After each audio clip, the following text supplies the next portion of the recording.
good morning, and welcome to VSA Capital 5 Minute Morning Miner on Thursday, the 13th of November. Morning, Paul. Good morning to you. Good morning. Well, it's not that good a morning, unfortunately. We've just had our GDP numbers lower than expected at just 0.1%. And let's be honest, that's it's not going to get any better. With his budget and his Labour government, it's not good news for the UK economy. But the good news is the gold price keeps going up. Here we are at 42.35 or something, 35, 42.40. It's a bit like being at an auction where the price just keeps going up. And so talking of gold, let's talk about one of the big UK gold miners, which also is having a good day today, up 300p, up nearly 10%, Endeavour Mining, where they produce some really good results. And Paul, I know you're going to be really excited about the fact they provided $25 million of backing to East Star Resources, because you've become quite a fan of East Star. Yes, that's right. East Star's proving itself to be a very good explorer in Kazakhstan, finding some really interesting deposits. And Endeavour has recognized that skill set and will back them with $25 million over a 5-year period on a new joint venture, and specifically looking for new gold deposits. So this excludes the current properties, or most of the properties that East Star already has in the copper space, both porphyry and VMS type copper targets. Looking very good there for East Star as far as financial backing is concerned. They will be running the program out there in Kazakhstan.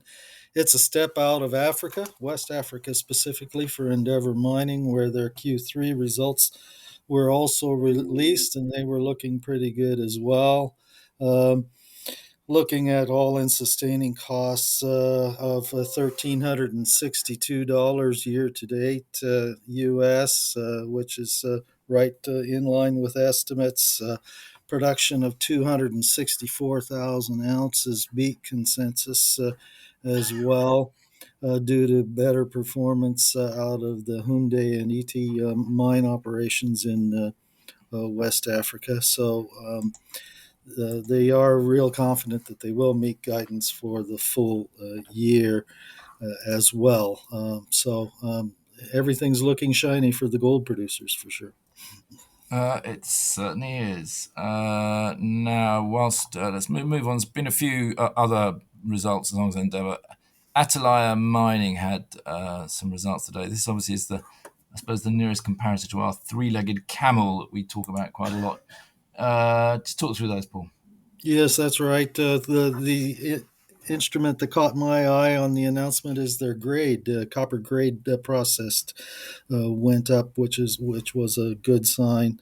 There, it's up above 0.4% copper processed right now. Plant processed 4.3 million tons of ore in Q3 and 12.5 million tons year to date, which is slightly better than it was on a year-on-year basis. Year to date copper grade 0.41%. So that's a good 25 basis points better than it was a year ago. Hopefully that will continue for some time in this stronger copper market as well. Waste mine came in right near 10 million tons and for the quarter, and about 34 million tons for the year to date. So it is definitely a large operation, as you can see. Net cash position came in at just shy of 90 million euros, and they are confident they will meet their full year guidance. Well done, them. Okay, let's go through another result. Cornish Metals had their Q3s as well, probably, I think it is. Yes, they Obviously, did. really, it's not really about the numbers, though, is it, Paul? It's about the fact that obviously they need to, at some stage, bring in a huge amount of money to start getting on and building this process plant that's going to be semi-underground. But what are your comments here? You're right. It was actually 9-month results they released as opposed to quarterly. And it is about the South Crofty Tin project as they're moving that along toward full construction and development here. IRR estimate based on a PEA was at 20% on all-in sustaining costs to produce at least 4,700 tons per year of copper. At a and an after-tax NPV of 180 million sterling.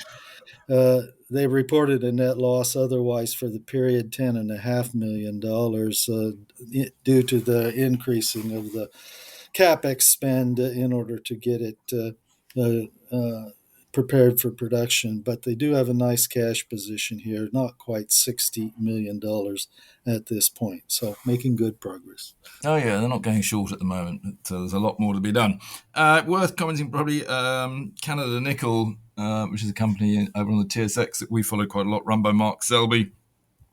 Huge jump last night, nearly 50%, Paul. I think they're about to get some money from the Canadian government, aren't they?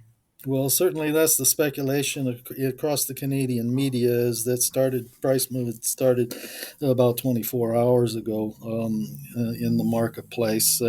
And there aren't too many. It's specifically for some kind of a nickel company, and there just aren't that many nickel companies domestically in Canada. And because Canada Nickel intends to be the largest sulfide nickel producer in the space, as well as far as the development of very large open cast nickel. They're thinking that the Canadian government might be targeting them specifically, since the capex will be big and the commitment to strong ESG credentials is there as well.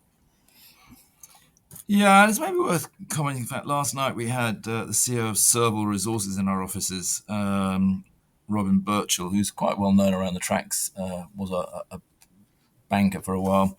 Now, they are interesting because they're currently on Aquis, and the stock is trading at an absurdly low valuation for the assets it's got, but it's moving up to AIM, and when it moves up to AIM, they anticipate the share price will go through the roof is probably not quite the right word, but significantly up, because suddenly you get liquidity. And obviously, this is something that we've been discussing a little bit with our I don't want to keep going on about it, but Tamar Resources, exactly the same problem. It doesn't want to use its money at the moment to pay all the costs of going up to AIM, which could be up to £1 million. It wants to get on and drill. But it is just demonstrating there are a few little mining companies on Aquis that are absurdly undervalued. It's difficult to get hold of stock because the market maker system doesn't really work for these stocks.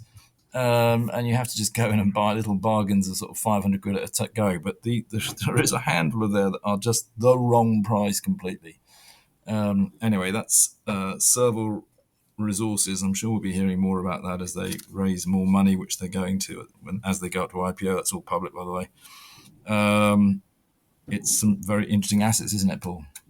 Yes, that's right. So looking forward to see what kind of progress they make. We will. Anything else from you?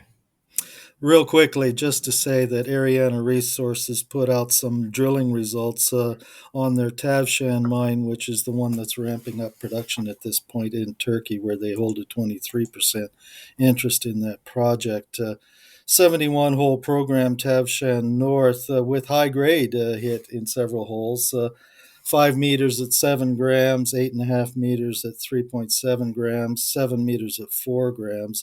This Tavşan North zone is not in the current JORC resource estimate, and it is still open at depth and along strike, and they will give a new JORC resource update on the Tavşan mine in Q3 of next year after a 15,000-meter drill program. Very good. We call it a day there. Back tomorrow. Very good. See you then. This podcast has been produced and edited by VSA Capital. It is intended for information purposes and not as investment advice. The information is intended for recipients who understand the risks associated with equity investments in smaller companies. Please do your own research and do not rely on a single source when making an investment decision. VSA Capital may derive fees from this content and seeks to do business with the companies mentioned.